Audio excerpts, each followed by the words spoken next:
Today pala ay pupunta tayo ngayon sa Valley of Colors sa La Trinidad at pababa papuntang Bell Church. So tara, mag-commute tayo. Hindi tayo ngayon magta-taxi. Sasakay tayo ng jeep from Burnham Park to La Trinidad. Kasi first time kong mag-jeep from city to La Trinidad. Tingnan natin kung magkano ang pamasahe. Kasi dati nag-taxi kami, parang around 100 plus yung binayaran namin papuntang La Trinidad. So tara, lakad tayo. Mga kabags, pag kayo pala ipupunta ng Mines View, hanapin nyo lang to Land Bank, malapit dito sa may Session Road at Burnham Park. 19 pesos lang yung pamasahe.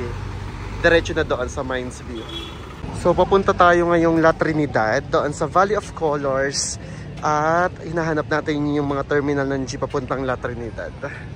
So hanapin natin, let's go! So ito yung terminal ng jeep, ito yung along Magsaysay Avenue. Then sakay na tayo ng jeep. So dito na ang inyong ka-friendship sa Valley of Colors. Kailangan nyo muna mag-register at donation lamang. So mga friendship at kabags, ito yung Sitio Botiutiu, Balilial, Trinidad, Benguet. So this is the famous hanging bridge here in La Trinidad. Kasi nga dito nagpipicturan para dito sa Valley of Colors. Medyo maalog siya, nakakatakot. Ayan, sana ma-maintain natin ang mga ilog para hindi sila marumihan. So ito yung buong village ng Botiutiu. Okay.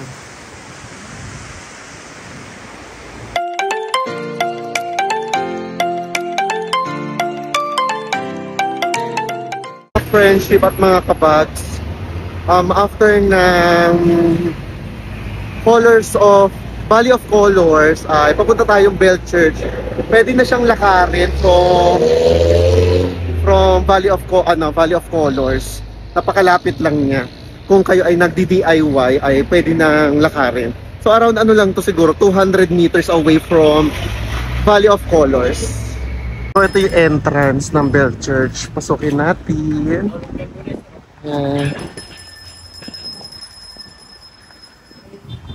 So ito yung may mga ilang bahayan pala bago mag-church.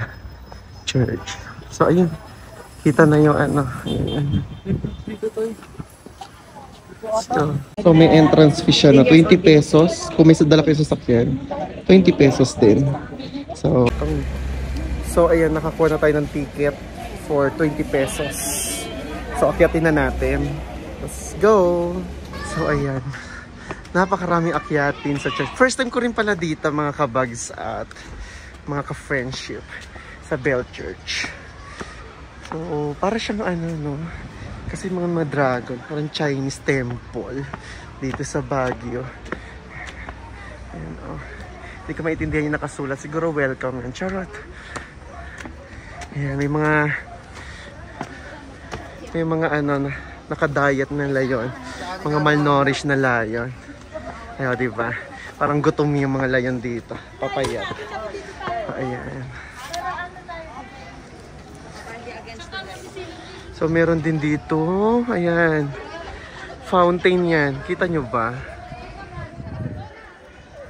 Ayan, diba? Ang lakas ng tubig ng fountain. Yan yung pinakamalakas na fountain na nakita ko. Grabe. Makakapatay ng sunog. So, pasukin natin tong church. Bawal tayo maingay. I know, taking of videos daw. So, hanggang dito na lang muna tayo mga friendship. Akyatin na lang natin yung pagoda doon sa taas. Kasi bawal mag-take ng video. Anyways, nag-alay pala ako ng incense doon. Donation lamang yung bayad sa loob. Ito muna, itong maliit na pagoda dito. Grabe. Grabe ang pagod ng inyong kabags. Ang taas. Super hingal ako. Ay. May akyatin pa tayo. Ayun. Ay, super pagod ang friendship nyo. So, tuloy na natin. Let's go. So, mga kabags at friendship. siguro tanga lang talaga ang inyong kabags. Naghanap talaga ako ng bell dito sa tuktok. Parang wala namang bell. Siguro kaya lang siya tinawag na bell church dahil may bell sa baba at may simbahan. Charot! Hindi ko alam. Hindi ako nakapag-research ng history ng bell church na ito. Pero nag-expect talaga ang inyong ka-friendship na may bell dito sa pagoda na ito. Pero sarado siya. Wala rin naman ako nakitang bell sa baba. Baka nandun sa taas. Pero hindi ko sure. Siguro nga church lang yun nandito. So, anyways,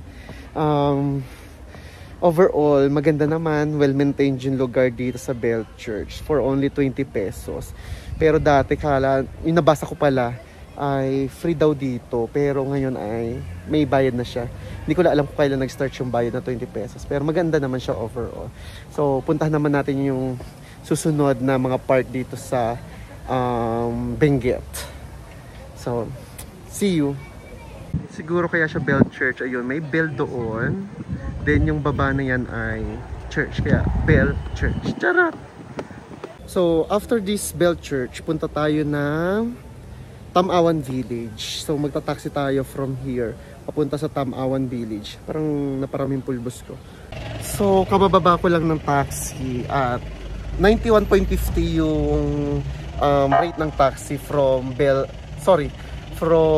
Church nga, tama nga. So, 100 pesos na ang binigay natin. So, malapit lang naman siya. So, this is the Tamawan Village, Garden the Sky. So, may entrance fee, adult is 60 pesos. So, bayad tayo. So, akyat na tayo. Medyo matarik yung entrance. Ano ba ito? Gecko ba ito? O siya, akyatin natin. This is their village gallery. So, ayan. Ay, mga painting. Rabbit.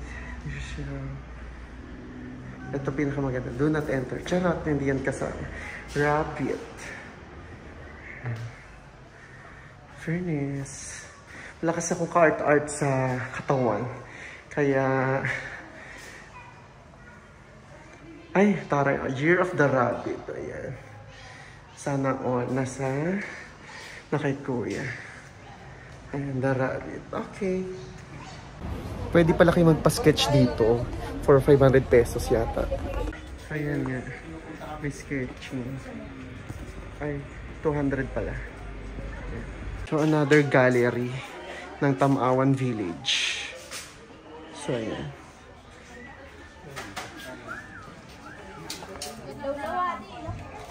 So, meron silang show. Ayan. Cultural show.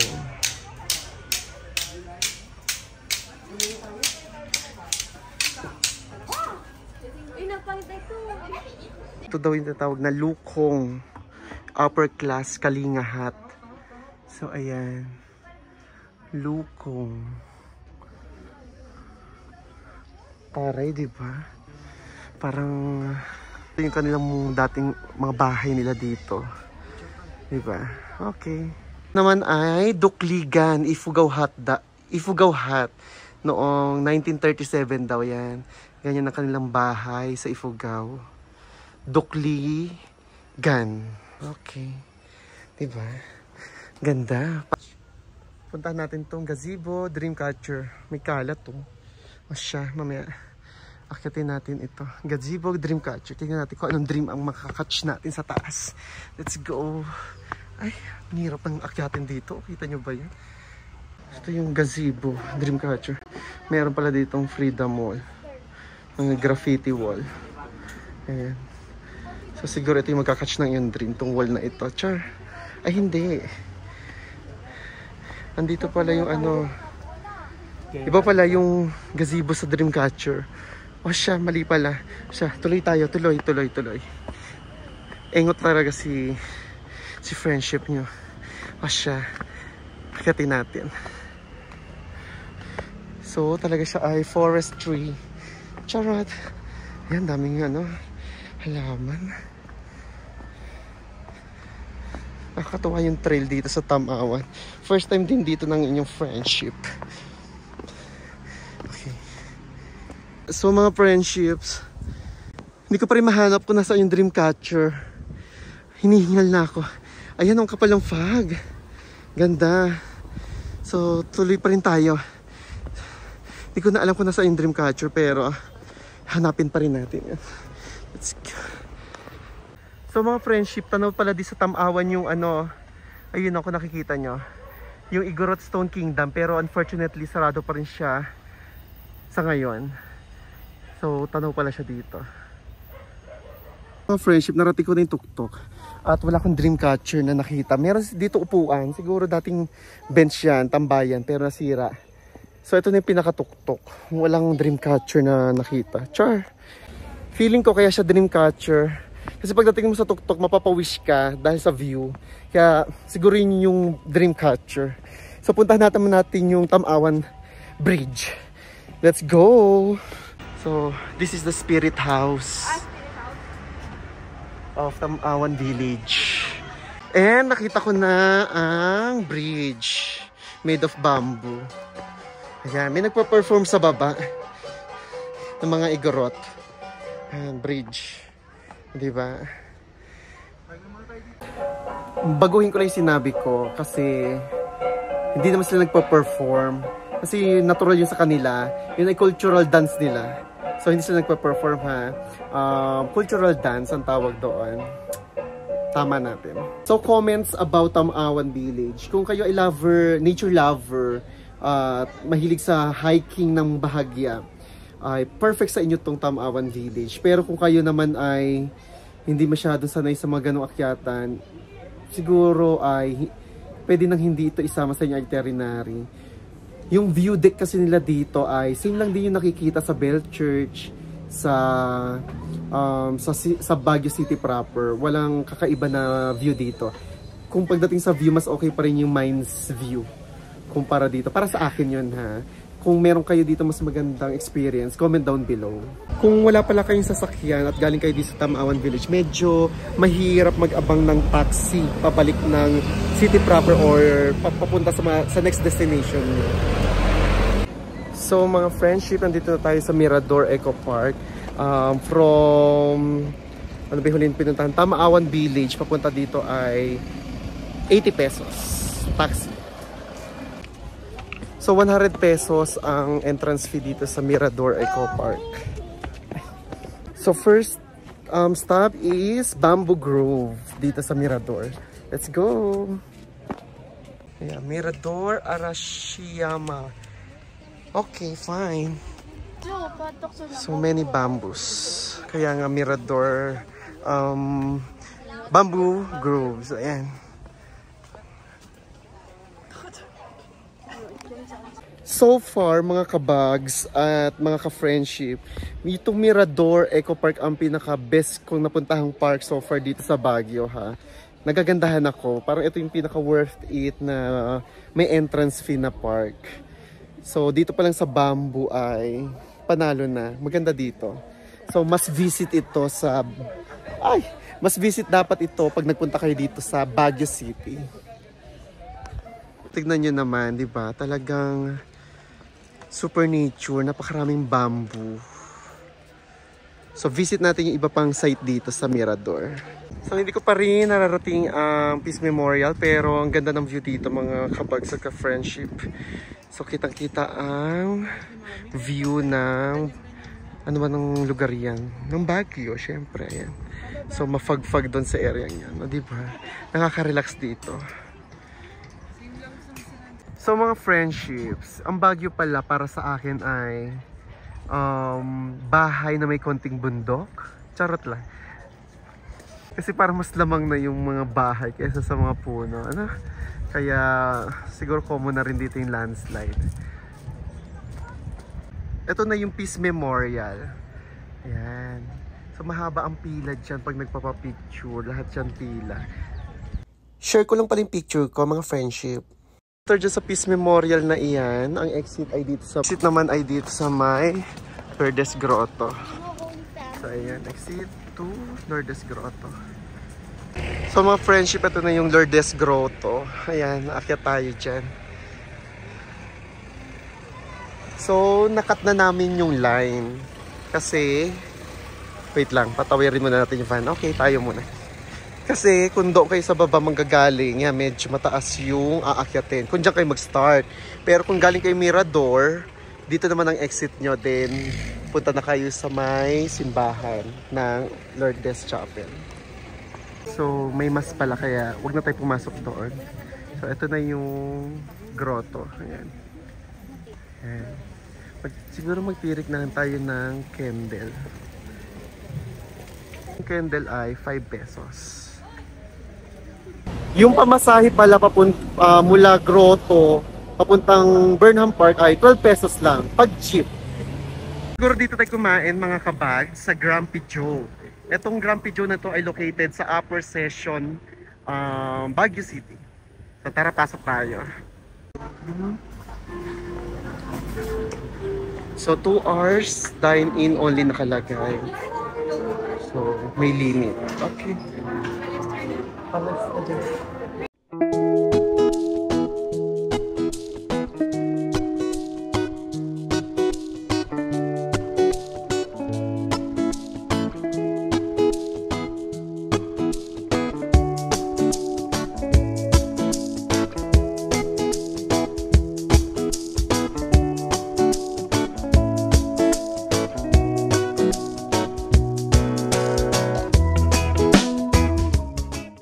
So mga kabags and ka-friendship, comment tayo sa kanilang fried chicken.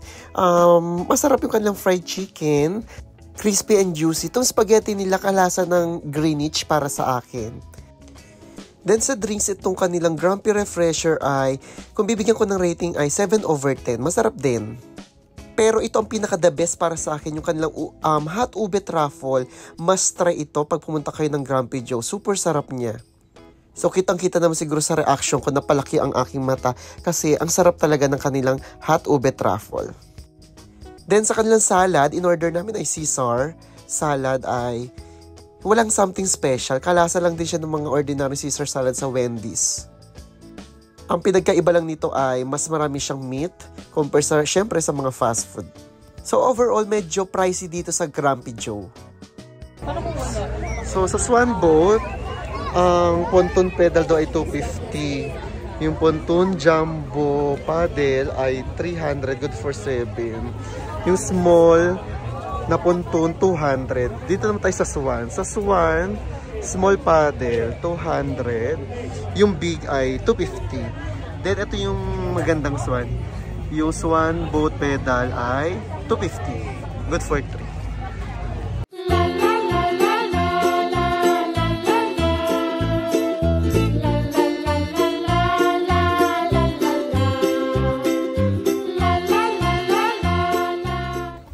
So yan, meron dito mga 3 for 100 na pasalubong, 3 for 150.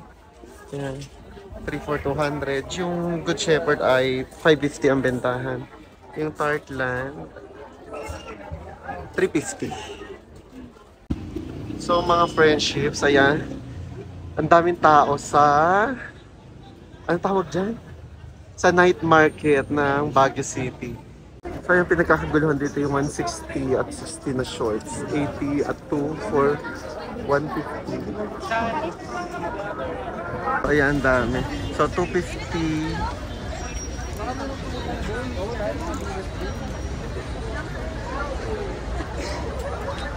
So mag-food market muna tayo. So ayan, dami-daming tao ngayon. So ano kayang makakain natin? Hanap tayo. So 15 pesos daw. Lahat yan, 15. Maliban sa hotdog, 25. Meron ditong Korean street food. So ito yung price. Oh, yung dalawang uding, ma'am.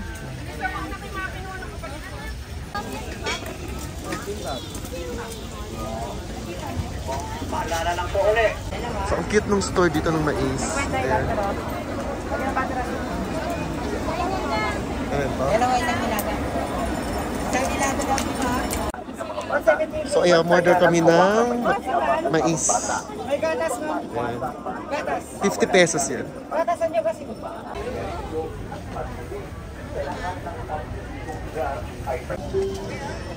Bumili kami sa sa JC's Korean street food.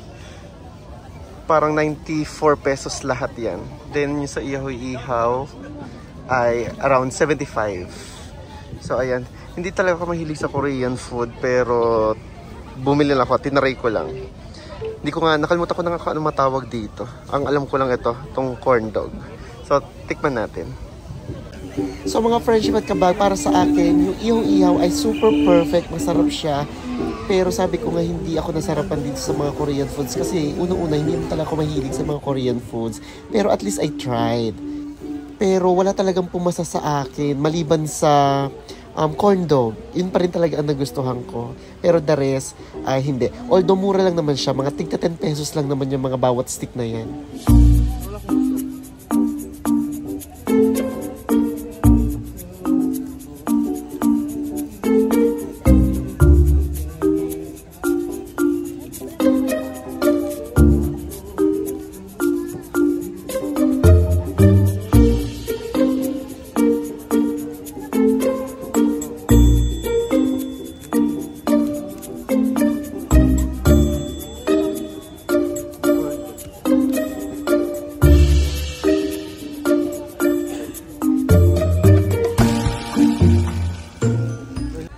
So, tinaray ko rin pala itong agar-agar for 30 pesos at yung kanilang cucumber for 30 pesos din. Masarap naman.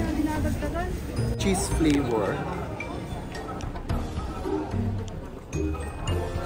Walang cheese. Puro ano. Ano ba ito?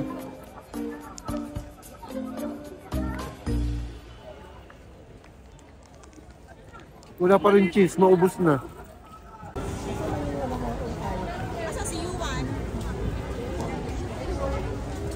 Malamig na, hindi na mainit.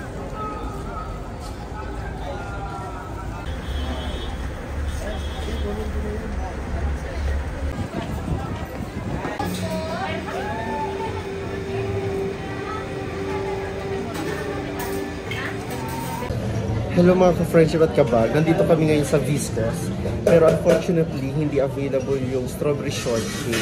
So tinry na lang namin yung recommend nila na limited edition na chocolate nila, then red velvet, at ube cake. Then sa drinks nag-try din kami ng yung kanilang, dapat yung ano yung mocha latte kasi hindi daw available. So pinalitan na lang namin ng strawberry latte at yung Viscos lemonade. So try natin kung pasok sa panlasa.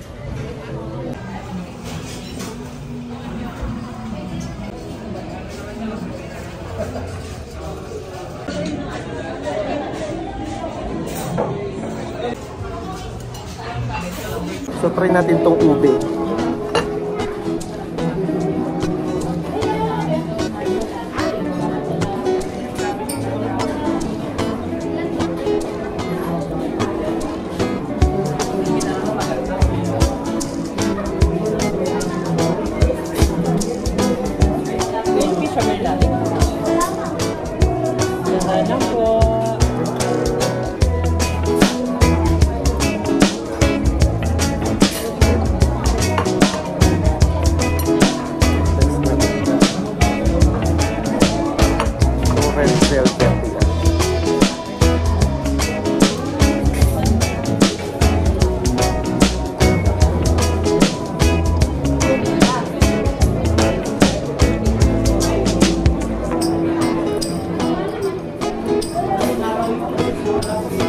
Okay naman.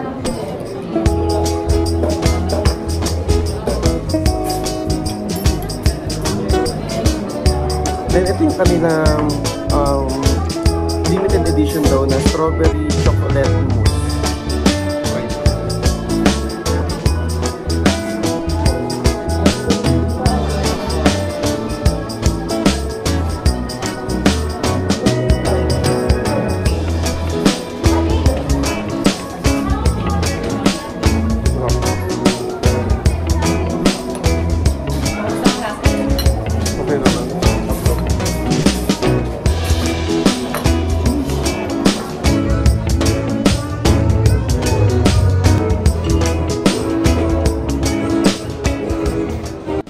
For me, the Pizza Volante is not worth the hype. The taste is not bad, pero sakto lang siya, hindi siya ganong kasarapan. Compared doon sa mga napapanood ko na sobrang sarap daw nito.